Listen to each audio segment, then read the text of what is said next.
우리 성도님들 한 주간도 평안하게 잘 지내셨죠? 네, 우리 옆에 계신 분들하고 이렇게 한번 인사하겠습니다. 하나님 주시는 은혜와 평강이 가득하시기 바랍니다. 인사하겠습니다. 네, 네. 우리 오늘 함께 읽은 이 본문 말씀은 지난주에도 함께 나눴었는데요. 지난주에는 우리가 15절부터 17절까지 좀 봤고요. 오늘은 이제 18절과 19절을 보려고 합니다. 지난주에도 사도 바울의 기도였고 오늘도 사도 바울의 기도가 계속되는데, 사도 바울의 기도가 이거였죠. 하나님 지혜와 계시의 영을 부어주셔서 하나님을 알게 해주십시오 하는 것이 사도 바울의 기도였습니다. 표현은 달라지고 단어는 달라지는데 사도 바울이 같은 의미로 또 다른 차원의 기도를 하나님 앞에 드립니다. 마음의 눈을 밝혀달라는 기도로 시작이 되는데요. 오늘도 이 말씀 함께 나누면서 우리 하나님께서 우리 각 사람에게 필요한 은혜와 또 깨달음과 또 평안과 모든 것을 허락해 주시기를 예수님의 이름으로 축원합니다. 이야기를 들어보니까 나이가 들면서 제일 먼저 느껴지는 어떤 신체적인 변화 중에 하나가 눈이라고 하더라고요. 몇몇 분들 또 고개를 이렇게 끄덕이시네요. 그러니까 사실 저는 잘 모르겠거든요, 아직. 근데 아니 제 친구들 얘기 들으면 벌써 그런 친구들이 있긴 하더라고요. 이렇게 다 본다고. 그러니까 어느 날부턴가 성경책에 글자가 잘 안 보이고, 잘 보이던 것도 흐릿하게 보이고, 뭐 그렇게 되는 변화가 오는 것이죠. 육신이 나이가 들어서 점점 연약해지고 눈이 침침해지는 것은 뭐 막을 수 없는 일이겠습니다만, 영의 눈이 계속 밝아지는 것은 충분히 또 가능한 일입니다. 오늘 사도 바울은 육신의 눈이 아니라 우리의 영혼의 눈, 우리 마음의 눈이 밝아지기를 하나님 앞에 계속 간구하고 있습니다. 자, 사도 바울이 18절 첫 부분에서 너희 마음의 눈을 밝히사 하면서 자신의 기도를 또 시작을 하는데요. 자, 여기서 이 마음의 눈을 밝힌다고 할 때 이 밝힌다라는 단어를 우리가 조금 더 심도 있게 좀 들여다봐야 할 것 같습니다. 제가 설교 거의 할 때마다 이 어떤 헬라어 단어 혹은 구약 성경이면 히브리어 단어 얘기들을 계속 하거든요. 근데 왜냐하면 안 할 수가 없는 게 지금 우리가 가진 성경은 한글 성경이고 2025년에 이 성경책을 우리가 보고 있지만 사실 이 성경 원문은 2025년에 대한민국 사람들에게 한글로 써서 주어진 것이 아닙니다. 이것은 특별히 지금 우리가 함께 읽고 있는 에베소서 같으면 주후 1세기, 그러니까 예수님 십자가 지시고 부활하신 다음에 주후 1세기의 로마 제국의 문화권에서 헬라어를 쓰면서 살았던 사람들에게 당시의 문화와 정서와 언어로 이 성경을 써서 준 거예요. 그러니까 1차적으로 그 당시의 문화와 그 당시의 언어를 이해해야 이 성경의 참 의미, 원래의 뜻을 이해를 할 수가 있죠. 그래서 제가 시간마다 계속 이렇게 원어에 대한 이야기를 하거든요. 여러분들 또 뭐 이렇게 잘 못 알아듣겠는 얘기 하시나 이렇게 하지 마시고 잘 들어보시면 충분히 우리 말씀을 잘 이해하실 수 있을 겁니다.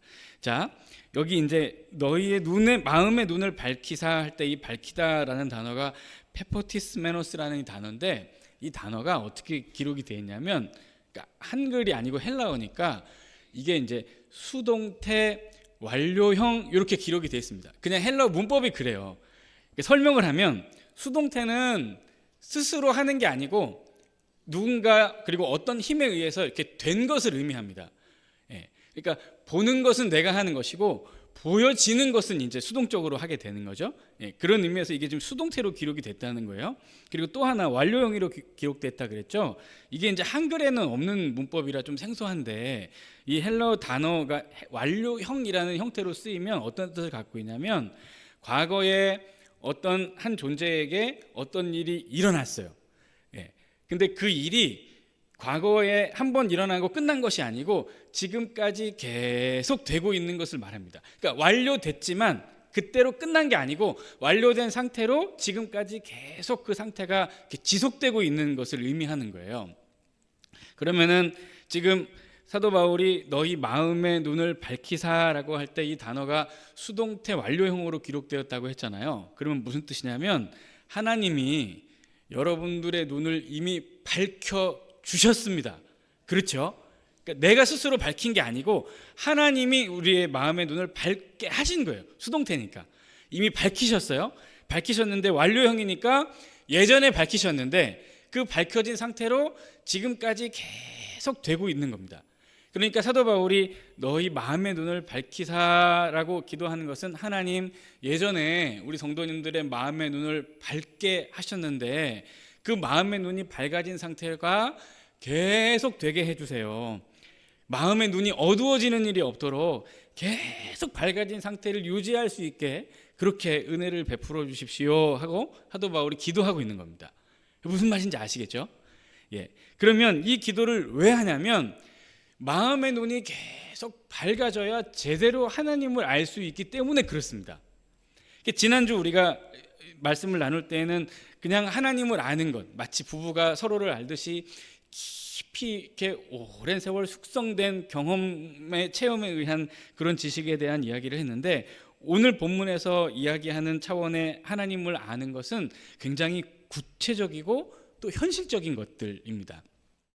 자, 사도 바울은 하나님이 우리 성도들의 마음의 눈을 밝혀서 다음에 세 가지 것들을 꼭 깨닫게 해달라고 기도를 하고 있습니다. 한 가지씩 한번 살펴볼게요.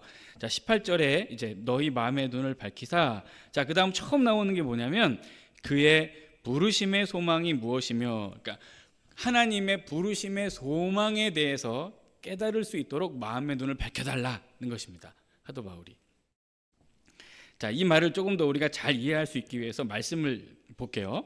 로마서 8장 30절, 빌립보서 1장 6절인데요. 로마서 8장 30절 보면 또 미리 정하신 그들을 또한 부르시고 부르신 그들을 또한 의롭다 하시고 의롭다 하신 그들을 또한 영화롭게 하셨느니라. 너희 안에서 착한 일을 시작하신 이가 그리스도 예수의 날까지 이루실 줄을 우리는 확신하노라 했습니다. 자, 로마서 말씀이나 이 빌립보서 말씀을 보면 하나님이 이 세상을 사는 동안에 우리가 이 세상을 사는 동안에 어느 시점에 우리를 어떻게 하셨냐면 부르셨어요. 우리는 원래 하나님을 알던 사람들이 아닙니다. 하나님을 알 수도 없었고 그냥 죄와 사망의 권세에 빠져서 죽어가는 영혼들이었어요. 그런데 그런 우리를 하나님이 택하시고 우리 인생의 어느 시점에 찾아오셔서 우리를 부르셨습니다. 부르셔서 내가 너를 사랑하고 내가 너를 자녀 삼기를 원한다 하고 당신의 음성을 들려주셨습니다. 그리고 우리는 그 음성을 듣고 믿음으로 반응해서 하나님의 자녀가 되는 놀라운 구원의 은혜를 주셨습니다. 이게 하나님의 부르심이에요. 구원받은 하나님의 자녀로의 부르심. 이 부르심은 결코 취소되거나 중단되거나 누가 중간에 빼앗아가거나 하지 않습니다. 영원히 안전합니다. 자, 그러면 이 부르심이 왜 소망이 될 수 있는가에 대한 이야기도 해봐야 되겠죠. 자, 제가 오늘 말씀을 준비하면서 이런 자료를 한번 찾아봤는데 국가데이터처라는 기관이 있나 봐요. 그 기관에서 이런 조사를 하나 발표를 했습니다. 2025년 5월 기준으로 대한민국 그 평균 직장인이 퇴직하는 나이가 52.9세래요. 53세쯤 된답니다. 그리고 신입사원이 60.9%가 1년에서 3년 내에 퇴사를 한다고 합니다. 요즘에. 이게 최근 통계예요. 자, 여러분 그럼 보세요. 자, 어느 한 직장에 취직을 했습니다. 이건 무슨 뜻이냐면 그 회사의 사장님이 나를 택하고 부른 거죠. 우리 회사에 와서 일하라고 나를 선택해서 이렇게 불러준 겁니다. 그런데 이 부르심이 영원하지 않아요. 그냥 평균이니까 53세가 되면 이 부르심이 끝납니다. 계속되지 않아요. 그리고 한 번 부름을 받았을 때 처음 합격 통지를 받았을 때는 너무너무 기쁘고 즐겁겠죠. 그런데 그 기쁨과 즐거움도 오래 안 갑니다. 한 60% 넘는 사람들이 1년에서 3년 내에 다 퇴사한대잖아요. 그러니까 이 부르심이 이 세상에서 이렇게 우리가 경험하는 이 선택과 부르심이라는 게 영원하지 않습니다. 안정되어 있지 않아요. 불안합니다. 흔들립니다. 시시각각 계속 변해요. 그러니까 우리가 세상에서 경험하는 이 부르심은 우리가 의지할 만한 것이 아니고요, 우리가 이 부르심에 소망을 두거나 희망을 가질 수가 없습니다. 그러나 하나님의 부르심은 영원합니다. 너희 안에 착한 일을 시작하시니까 그리스도 예수의 날까지 끝까지 이루실 줄을 우리가 아노라. 하나님의 부르심에는 후회가심이 없습니다. 하나님이 직접 친히 선택하셔서 당신의 자녀로 한번 부르셨으면 그분은 끝까지 우리를 하나님의 자녀로 살게 하십니다. 이 땅을 사는 동안에 그분이 우리를 버리시거나 우리를 떠나시거나 다시 죄의 노예가 되어 살도록 우리를 내버려 두시지 않으십니다. 그리고 우리의 생명이 끝나거나 주님 예수 그리스도께서 이 땅에 다시 오시면 우리는 영원한 천국에 가서 그분과 함께 영원히 살게 될 것입니다. 고로 이 구원의 은혜로의 부르심은 결코 취소되지 않습니다. 결코 변하지 않아요. 절대로 잃어버릴 수가 없습니다. 그래서 끝까지 믿고 신뢰하면서 의지할 수 있는 것이어서 우리가 소망을 두고 희망으로 여길 수 있는 것입니다. 또 하나님의 자녀로 부름을 받은 하나님의 백성들은 다 하나님의 이 부름에 응답할 때 응당 책임감과 사명이라는 것을 느낍니다. 하나님께서 나를 자녀 삼아 주시고 구원하신 그 은혜에 감사하며 보답하고 싶어하는 거룩한 열망이 생겨나는 거죠. 그래서 하나님의 말씀을 전하고 이웃을 사랑하는 마음으로 복음을 증거하는 거룩한 열망들이 우리에게 생겨납니다. 그리고 우리가 사는 삶의 현장에서 이 부르심을 실천하며 살고 싶은 마음도 생겨나죠. 그러니까 우리가 전도를 하고 싶고 어떤 사람을 만났을 때 그가 교회에 왔으면 좋겠다라는 마음을 갖는 것은 아주 자연스러운 일입니다. 이것을 우리가 뭐라고 부르냐면 사명 이렇게 부르죠. 그러니까 하나님의 구원의 부르심에 감사하며 응답하는 성도들은 사명으로 하나님 앞에 그 부르심에 화답합니다. 고로 이 우리가 느끼는 하나님께서 내게 주신 사명이라고 여기는 모든 것들은 또 하나의 하나님의 부르심이라고 할 수 있습니다.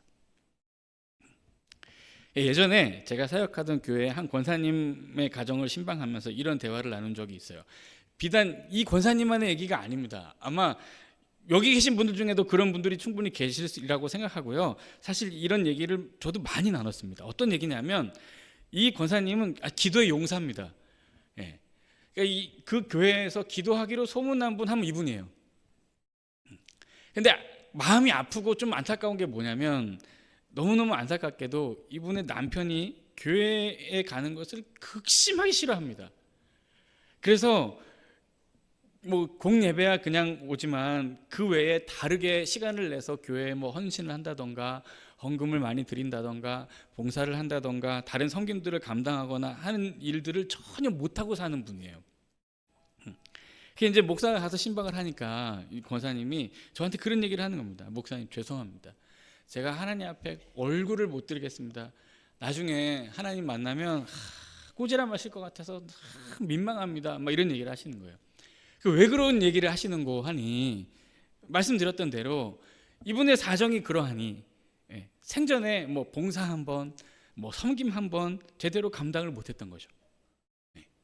마음은 원이지만 한 번도 그렇게 교회를 위해서 성도들을 위해서 수고하고 애쓰지를 못하고 살았던 겁니다. 그러니까 마음에 이제 눌림이 있어서 나중에 하나님 만나면 고개를 못 들 것 같다는 거예요. 그래서 제가 그 얘기를 듣고 어떤 얘기를 했냐면 권사님 만약에 제가 하나님이면 나중에 권사님 만났을 때 잘했다. 그래 평생 그 남편의 한 영혼 붙들고 평생 씨름하고 기도해서 그 한 영혼 구원했으니 너 참 잘했다. 칭찬할 것 같습니다. 제가 그랬습니다. 여러분 어떻게 생각하십니까? 그게 그 권사님의 부르심이면 감당하는 겁니다. 평생 한 영혼을 위해 아무것도 못했다고요? 얼마나 귀합니까? 아무것도 못하고 다른 어떤 섬김도 감당하지 못했지만 제일 사랑하는 남편이라는 한 영혼을 두고 평생을 두고 기도해서 그 영혼을 하나님 앞에 인도하고 그 영혼을 하나님의 구원받은 자녀의 신분으로 회복시켜낼 수 있으면 그는 이 땅에서 가장 영광스러운 복음의 사명을 감당한 충성스러운 하나님 나라의 일꾼의 사명을 완벽하게 수행한 것입니다. 고로 하나님께 잘했다 칭찬받을 겁니다. 그러니까 이게 부르심의 소망이에요. 그러니까 비록 지금은 힘들고 고되고 이렇게 살아서 하나님 앞에 얼굴을 들 수 있겠나 싶은 생각이 들지만 그게 아니고 하나님이 얼마나 값지게 여기시고 귀하게 여기시는지를 깨달아 아는 거죠. 반대의 경우도 마찬가지입니다. 감사하게도 온 가족이 다 예수를 믿고 온 가족이 하나님의 자녀가 되어서 이 주일이면 같이 이렇게 온 가족이 예배도 드리고 같이 봉사도 하고 섬김도 하고 그렇게 평생을 살았다. 이야, 이것도 얼마나 감사한 일입니까? 이것도 얼마나 감사한 일입니까? 온 가족이 하나님의 부르심에 화답해서 온 가족이 함께 하나님을 찬양하고 주의 몸된 교회를 섬기면서 수고하면서 평생 그렇게 하나님 앞에 부르심을 감당하고 살 수 있다면 그 영혼도 그 가정도 하나님께서 말로 다 할 수 없는 상급과 큰 위로와 평안을 허락해 주시지 않으시겠습니까? 그러니까 이러나 저러나 이렇게 살면 이렇게 살듯 저렇게 살면 저렇게 살아도 그 생에 허락된 부르심을 충성스럽게 감당하면 하나님이 다 귀하게 기쁘게 받으십니다. 이 부르심을 잘 감당하면 주께서 내게 잘했다 칭찬하실 것이다 라는 이 소망을 갖고 살게 되는 거예요. 이게 마음의 눈이 밝아져서 하나님을 아는 성도들이 깨닫는 귀한 은혜입니다. 자, 그 다음으로 마음의 눈이 밝아지면 또 깨닫게 되는 것이 있습니다. 자, 두 번째는 뭐냐면 이제 18절의 중간 부분에 성도 안에서 그 기업의 영광의 풍성함이 무엇이며 했습니다. 그러니까 성도 안에서 그 기업의 영광의 풍성함이 어떤 것인지를 알게 된다는 얘기입니다. 자, 우리는 이제 흔히 생각하기를 기업하면 우리가 얻는 것이라고 생각을 합니다. 그래서 뭐 찬송가도 있잖아요. 그러니까 나의 영원하신 기업해서 나중에 장차 이후에 우리가 가게 될 천국에서 누리게 될 하나님이 주시는 상급 이런 것들을 기업이라고 여기고 이 말씀도 그렇게 이해할 수 있는데 이 에베소서 1장 18절은 그런 의미는 아닙니다. 그러니까 이게 이제 우리가 가지고 있는 한글 개역개정 성경은 성도 안에서 그 기업의 영광의 풍성함 이렇게 번역을 했는데요. 원문을 보면 그렇지가 않아요. 번역이 좀 달라요. 원문을 보면 어떻게 해석할 수 있냐면 그의 성도 안에 있는 기업의 영광의 풍성함 이렇게 기록이 되어 있습니다. 달라요. 그러니까 한글 성경은 성도 안에서 그 기업의 영광의 풍성함, 그러니까 성도들이 누릴 수 있는 기업의 영광스러움을 이해할 수 있게 써놨는데 원문은 그게 아니고 그의 성도들, 그러니까 우리 성도들 안에 있는 기업 이런 의미가 있습니다. 다르죠. 자, 이건 무슨 뜻이냐면 기업이 우리 안에 있다는 얘기는 하나님의 기업을 말합니다. 하나님의 기업, 그러니까 우리가 얻는 기업이 아니고 하나님의 기업이에요. 성도 안에 있는 하나님의 기업, 그의 성도 안에 있는 기업. 그럼 우리 속에 뭐가 있죠? 우리 속에 마음을 밝혀주시고 지혜와 계시의 영으로 함께 하시는 성령이 계십니다. 그 결과로 어떻게 됐죠? 구원받아 하나님의 자녀로 부르심에 화답해서 실제로 그렇게 살아가고 있습니다.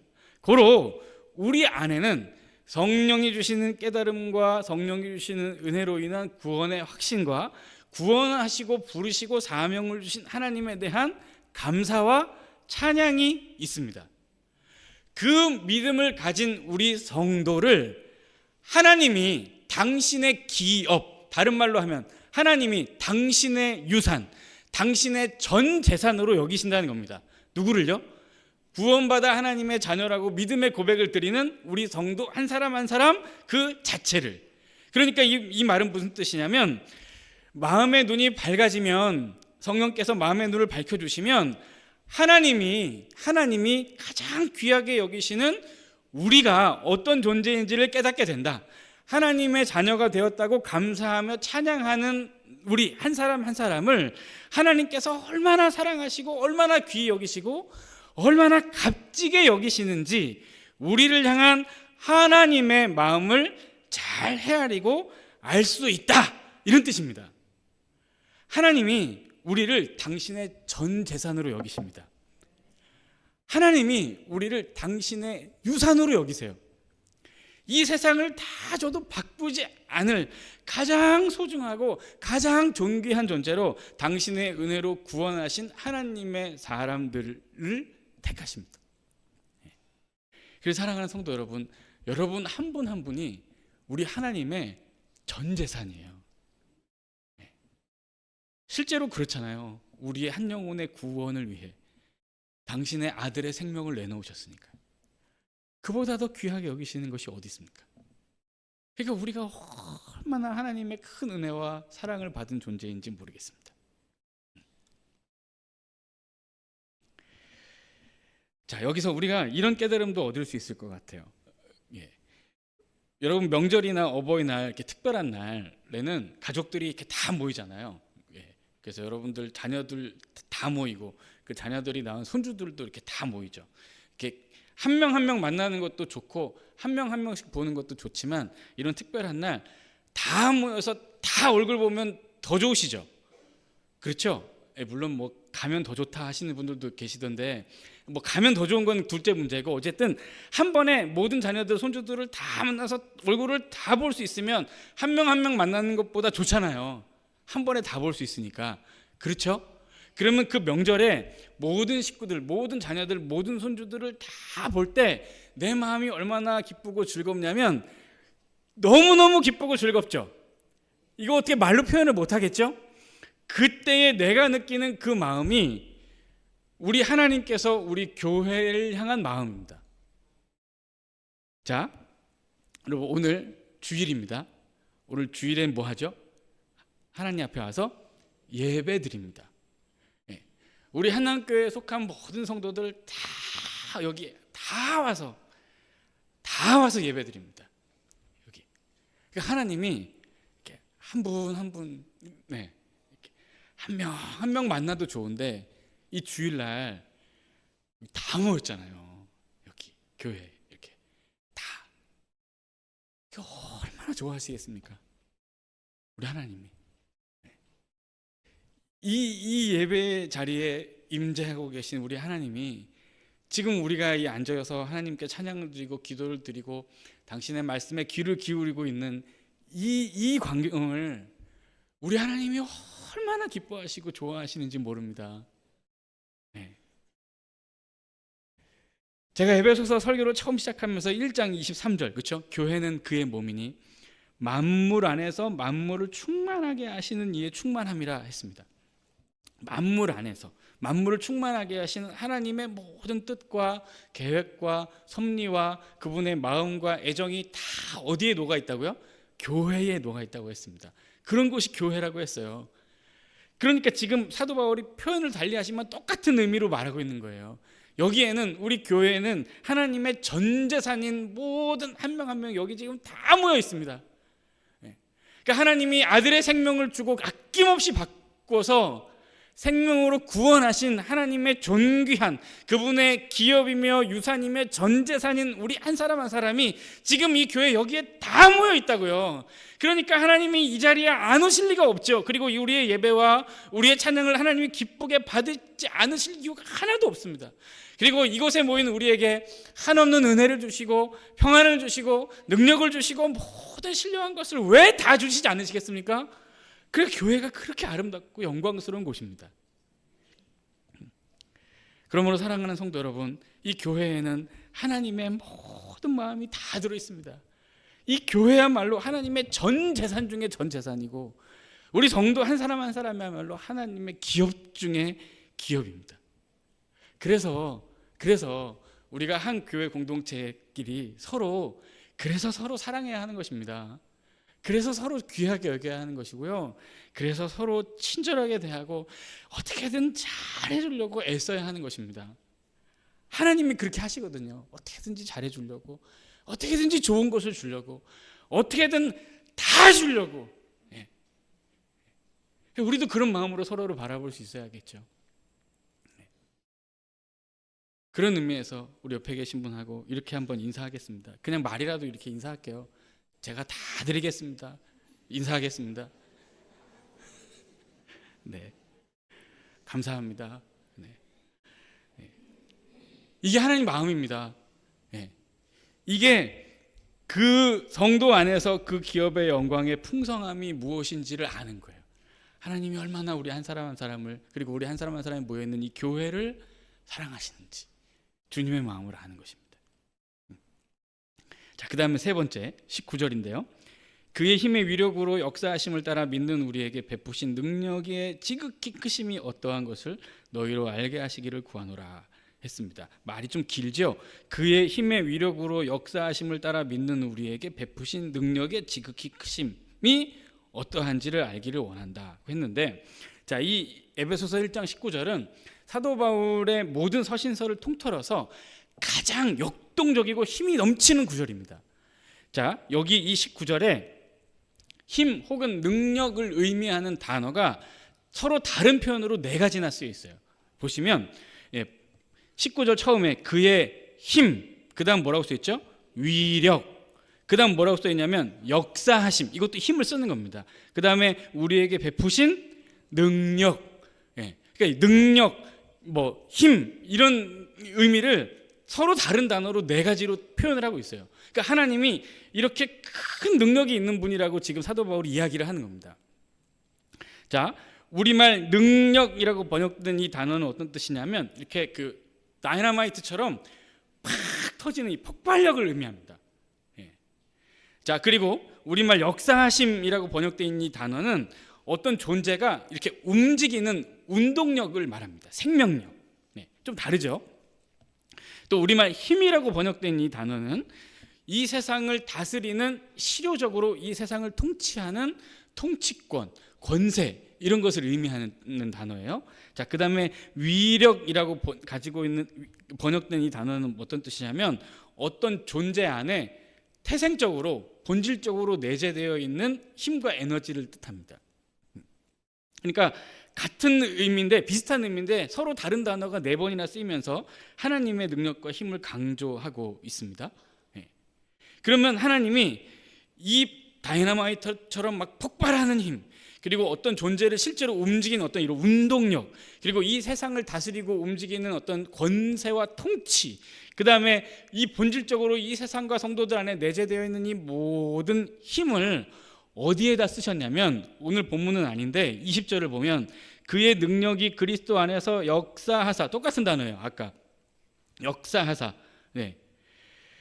죽은 자들 가운데서 다시 살리시고 하늘에서 자기 오른편에 앉히셨다고 했습니다. 자, 하나님이 이 능력들을 어디에다 쓰셨냐면 예수 그리스도의 부활에 쓰셨습니다. 자, 여러분 잘 보세요. 이 세상에 어떤 힘, 어떤 강력한 에너지, 어떤 강력한 권세도 죽음을 이기지는 못합니다. 이 세상에서 제일 힘센 장수가, 제일 싸움에 유능한 장수가 있다고 해보자고요. 그는 죽음을 피할 수 있습니까? 그가 아무리 힘이 세고 전쟁에 능하다고 해서 죽음을 비껴갈 수 있나요? 없습니다. 그러면 이 세상을 실제로 움직이고 다스리는 권세자들, 통치자들, 이 세상에 세워진 지도자들, 그들에게는 힘과 권세와 부귀와 영화가 있죠. 그들이 가진 힘과 권세로 모든 것을 할 수 있겠습니다만 그들도 결국 죽음을 비껴가지는 못합니다. 죽음에서 피해갈 수가 없어요. 이 땅에 생명 있는 모든 것들은 언젠가 시간이 지나고 그 존재의 유효기간이 끝나면 반드시 죽음을 경험하게 되어 있습니다. 그러니까 죽음을 이길 수 있는 힘, 죽음을 이길 수 있는 능력, 죽음을 이길 수 있는 에너지는 애초에 이 세상에 존재하지 않아요. 그럼 죽음을 이겼다는 것은 죽음보다 더 강력한 힘과 능력과 에너지가 있다는 거죠. 그 능력과 힘과 에너지를 가지신 분이 누구냐면 우리 하나님이시고요. 그 하나님께서 당신의 그 큰 힘과 능력으로 죽음의 권세에서 예수 그리스도를 부활하게 하시고 당신의 오른편에 앉히셨습니다. 그럼 이 부활의 능력이 그러면 어디에 있고 누구에게 있느냐? 하나님께서 부르시고 택하신 당신의 전 재산이라고 부르시는 우리 성도들 한 사람 한 사람 안에, 주님의 몸된 교회 안에 있습니다. 예수 그리스도의 부활의 능력을 우리가 믿어 하나님의 자녀가 된 것이죠. 그 부활의 능력이 아니면 우리가 예수 그리스도를 믿을 수 없었습니다. 고로 우리에게는 죽음의 권세를 이기고 깨는 부활의 모든 능력이 우리 안에 있습니다. 하나님께서 죽음의 권세를 이기는 이 부활의 능력을 우리에게 부어주셔서 우리와 함께 하고 계시다는 겁니다. 고로 예수 그리스도를 신실하게 잘 믿는 성도들은 이 세상을 살면서 어떤 고난이 와도, 어떤 어려움을 당해도, 어떤 위기를 만나도 두려워하지 않아요. 왜냐하면 죽음을 이기는 부활의 권능과 권세가 내 속에 있다는 것을 알고 있기 때문입니다. 예수를 신실하게 잘 믿고 하나님의 자녀가 된 부르심에 영광스럽게 화답하며 사명을 감당하는 충성스러운 성도들은 결코 이 땅의 유혹들에, 이 땅에 번쩍거리는 불빛들의 마음을 뺏기거나 생각을 뺏기지 않습니다. 이미 내 안에 더 좋은 게 있는 것을 알거든요. 아니, 내 안에 계신 하나님의 능력과 권세보다 좋은 것이 무엇입니까? 그러니 세상에 눈 돌리지 않습니다. 믿음을 잃어버리지 않아요. 헛된 유혹에 넘어가지 않습니다. 그 능력이 얼마나 크시고 그 큰 능력이 나에게 있다는 것을 알고 있기 때문입니다. 이것이 그의 힘의 위력으로 역사하심을 따라 믿는 우리에게 베푸신 능력의 지극히 크심이 어떠한 것을 알게 되는 것입니다. 자, 그러면 제가 세 가지를 얘기했어요. 아니, 네 가지 얘기했죠. 마음의 눈을 밝혀서 부르심의 소망이 무엇이고, 성도 안에 있는 기업의 영광의 풍성함이 무엇이고, 하나님의 능력을 따라 우리에게 베푸신 그 능력이 얼마나 크신지를 알게 된다는 세 가지를 이야기했습니다. 자, 그러면 이거를 이렇게 다 종합해가지고 사도 바울이 이렇게 기도하고 있다고 정리를 한번 해볼게요. 사도 바울이 이렇게 기도하는 겁니다. 에베소 교회 성도들을 향해, 하나님 기도합니다. 사랑하는 우리 에베소 교회 성도들에게 성령 하나님 역사하셔서 마음의 눈을 밝혀주십시오. 마음의 눈이 어두워지는 일이 없도록, 마음의 눈이 계속 밝아진 상태를 유지할 수 있도록 도와주십시오.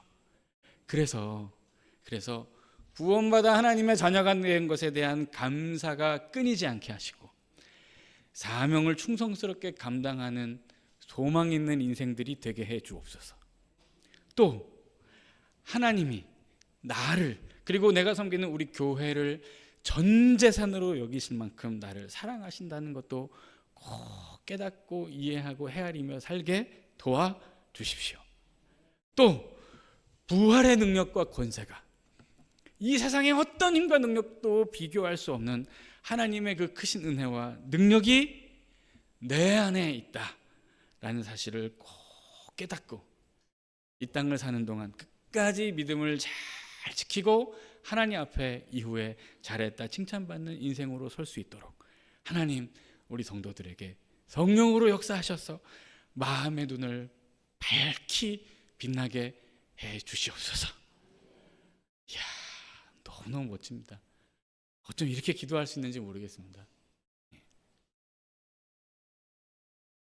사랑하는 성도 여러분, 정말 이 사도 바울의 기도대로 하나님께서 여러분들의 마음의 눈을 밝히 여셔서 그분의 부르심의 소망이 무엇이고, 성도 안에서 그 기업의 영광의 풍성함이 무엇이고, 그 힘의 위력이 얼마나 크신지를 늘 깨닫게 되는 은혜가 있기를 축원합니다. 사랑하는 성도 여러분, 이 세 가지의 은혜를 우리 이렇게도 이야기할 수 있을 것 같아요.